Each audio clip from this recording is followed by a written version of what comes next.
जय हिंद। आप सभी को शिक्षक दिवस की ढेर सारी शुभकामनाएं।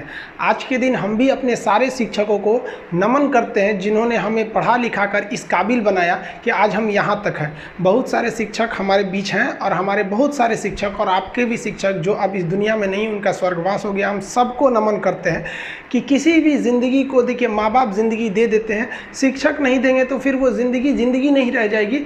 फिर आपको वो ज़िंदगी संवारने के लिए एक शिक्षक की ज़रूरत पड़ती है। देखिए, समय और समझदारी दोनों बड़े अलग अलग चीज़ है, दोनों एक साथ नहीं होते हैं। जब समय रहता है तो समझदारी नहीं रहती है, जब समझदारी आती है तो समय निकल जाता है। शिक्षक यही काम करता है कि समय रहते आप में एक समझदारी विकसित कर देता है और आपको यह हुनर सिखाता है कि आप दुनिया को करके दिखाइए, क्योंकि दुनिया सुनना नहीं देखना पसंद करती है कि आपने क्या किया। जिंदगी में कामयाब होने के लिए याद रखिएगा, ये मायने नहीं रखता है कि आपने कितना किया, मायने ये रखता है कि आप कितना कर सकते थे।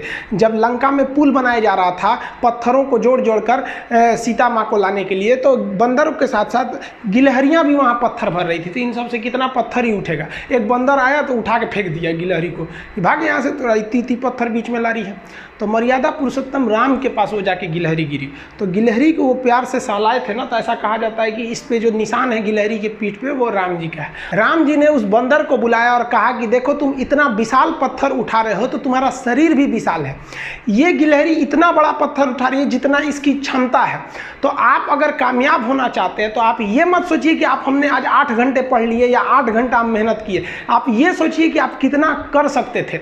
और देखिए, जो सपने देखते हैं उनके लिए तो पूरी रात छोटी पड़ जाती है, और सपने पूरे करने वाले के लिए पूरा दिन छोटा पड़ जाता है। अगर आपके अंदर जिम्मेदारी है ना, तो आप यकीन मानिए आप चैन से सो नहीं पाएंगे। जिम्मेदारी ऐसी चीज होती है जो रातों की नींद छीन लेती है। रात में जगने वाला हर लड़का आशिक नहीं होता। पैसा और समय में तालमेल बिठाना बहुत जरूरी होता है। पैसा कहता है कि तू कुछ करेगा तो हम आएंगे, जबकि लोग गलती करते हैं। लोग कहते हैं कि पैसा आएगा तब हम कुछ करेंगे। ऐसा नहीं है। पैसा कहता है कि तू मुझे आज बचा ले, मैं कल तुझे बचा लूंगा। पैसा बेशक भगवान नहीं है और ना ये आपके साथ ऊपर तक जाएगा, लेकिन पैसा जब तक आपके साथ है ना, तब तक आपको नीचे गिरने नहीं देगा।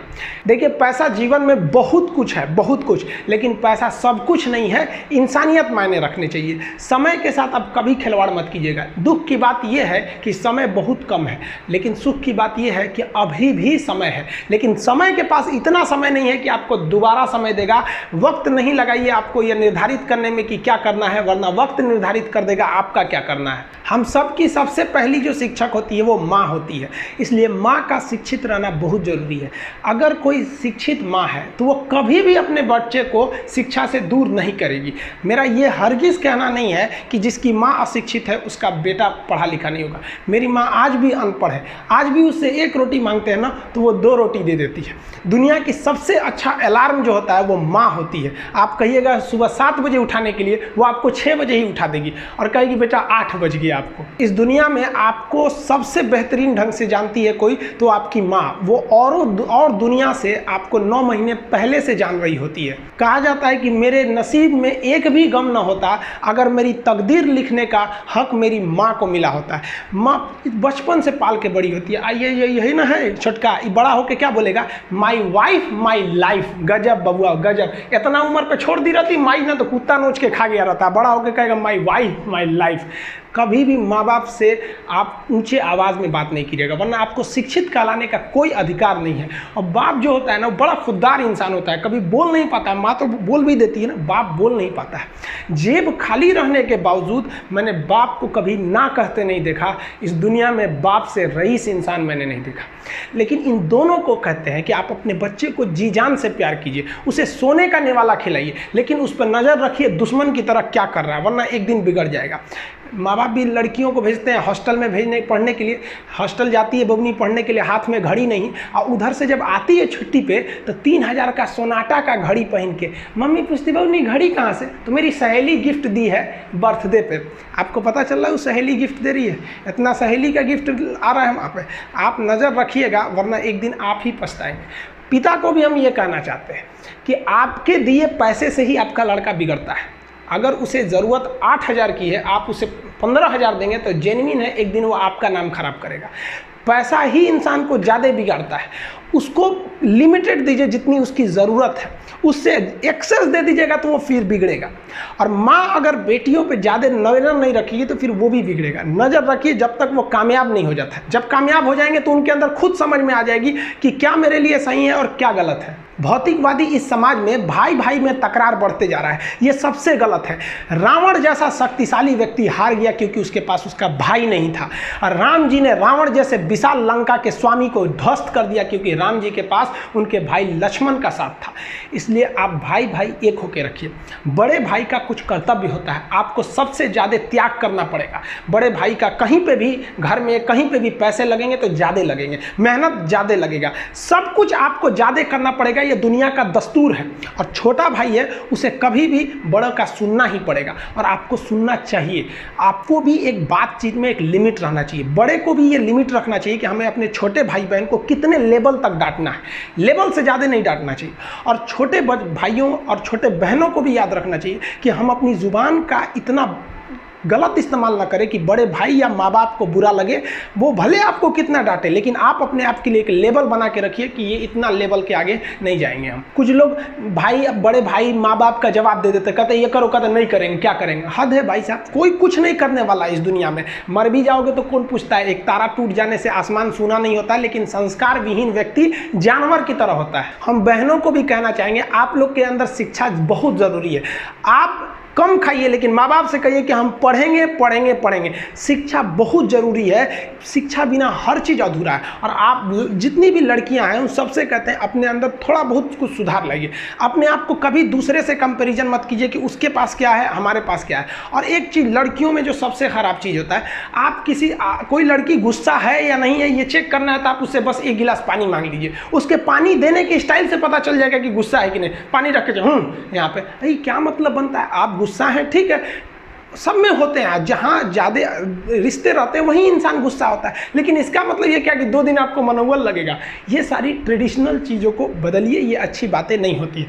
लड़कियों लोग को भी थोड़ा सा गंभीर बनिए। होता क्या है कि लोग कहते हैं ना कि एक लड़की को कोई बात अगर कह देंगे ना दूसरे को मत बोलना, वो उसको भी बोलेगी और उसको भी ये बात बोल देगी दूसरे उसको मत बोलना।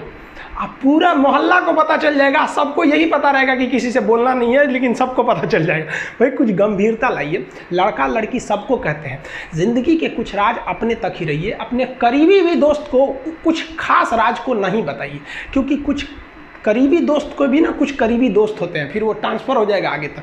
बहुत सारी चीज़ें होती हैं जिस चीज़ को आप शेयर नहीं कर सकते। घर की चीज़ें हो गई, बहुत सी ऐसी चीज़ें होती हैं। आजकल ना ये गर्लफ्रेंड बॉयफ्रेंड ना एक ठो ट्रेंड चल गया, अजब हाल है भाई साहब। एक बात हम आपसे कहना चाहते हैं, मेरे पैसे से अगर आप मोबाइल खरीद लीजिएगा तो अल्टीमेटली इकोनॉमिक्स के हिसाब से उस मोबाइल पर अधिकार किसका होगा? मेरा होगा, क्योंकि पैसा मेरा है।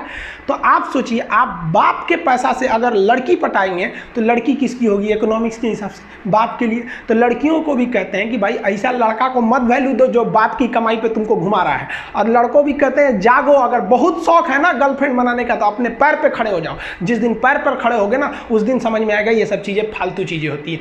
कई लड़के बेचारे का दिल टूट जाता है, उनका शरीर एम्बुलेंस की तरह हो गया है, घायल दिल लेके घूम रहे हैं। अरे फालतू ये सब चीज़ें। जीवन में किसी के लिए आंसू मत बहाइएगा, वो आपके आंसुओं के काबिल नहीं होगा। और जो आपके आंसुओं के काबिल होगा वो कभी आपको रोने नहीं देगा।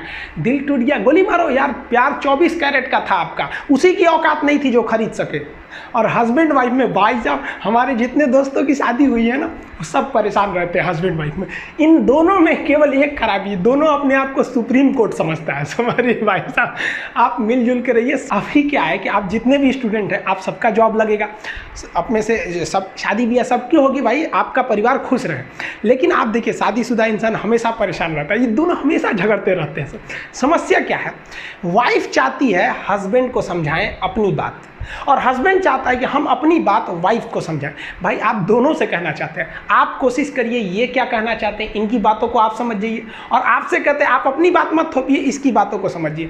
होता क्या है, लड़कियों को लगता है कि इनका हस्बैंड बाहर करता क्या है, ऐसे पैसा बरसता है पेड़ पे से हिला के लेके चला। ऐसा नहीं है भाई, बाहर निकलिए फिर समझ में आता है ये कि बाहर जो आपके पिताजी या फिर आपके हस्बैंड या जो भी कमा के लाता है उसको कितना मेहनत होता है। और आदमी लोग को क्या लगता है घर में तो कोई काम ही नहीं है, उठो नाश्ता बनाओ। रहा हूँ। अरे भाई साहब, झाड़ू लगाने से सही नाश्ता बन तो जरूर जाता है, फिर उससे पहले कितनी तैयारियां करनी रहती है, कहाँ कौन सा सामान है, एक दिन बना के देखिएगा फिर समझ में आ जाएगा, फिर सब लोग खा लिए फिर उसको साफ करो।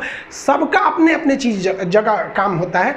कोई दुनिया की हर चीज आपस में इंटरकनेक्टेड है, कोई ज्यादा कोई छोटा नहीं होता है। लेकिन आजकल लोगों की मेंटेलिटी क्या हो गई, दीवार की हर एक ईंट ये सोच ली है कि पूरी बिल्डिंग को हम ही रोके हुए हैं। अब बताइए, कोई एक ईंट रोका है, पूरी दीवार को, पूरे सब चीज ने मिलकर इस घर को रोक के रखा है। उसी तरह आपकी फैमिली में सबकी जरूरत होती है, आप सबकी भावनाओं को समझिए।